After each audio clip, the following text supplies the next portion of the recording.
السلام علیکم۔ امید ہے تمام دوست خیریت سے ہوں گے۔ پروردگار سب کو اپنے حفظ امان میں رکھے۔ آج ہماری گفتگو ہے جبریل علیہ السلام کی خواہش۔ دوستو، اگر آپ جاننا چاہتے ہیں جبریل علیہ السلام کی کیا خواہش تھی تو ویڈیو کو آخر تک دیکھیے گا۔ میرے چینل کو لائک کیجیے، سبسکرائب کیجیے، شیئر کیجیے۔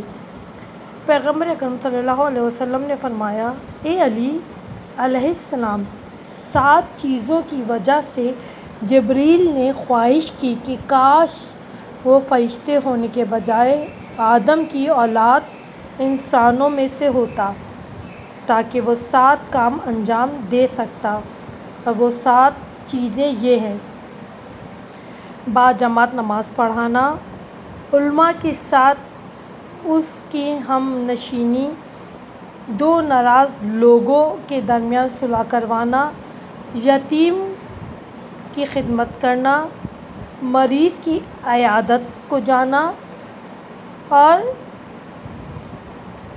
جنازے میں شرکت کرنا، اور حج کے موقع پر لوگوں کو پانی پلانا۔ پس اے علی علیہ السلام، آپ بھی ان کاموں کے لیے حریص رہو۔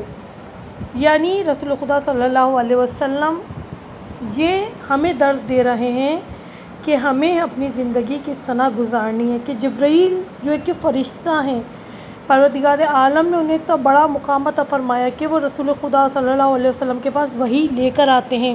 جبرائیل یہ خواہش کر رہے ہیں کہ 2 لوگوں کے درمیان صلح کروانا، باجماعت نماز ادا کرنا۔ تو اپنی زندگیوں پہ غور کیجئے کہ ہم کیا کر رہے ہیں، ہمارا طرز عمل کیا ہے، ہم زندگی کس طرح گزار رہے ہیں۔ بس دعا کرتے ہیں بارے الہ ہمیں صراط مستقیم پہ چلنے کی توفیق عطا فرما، آمین۔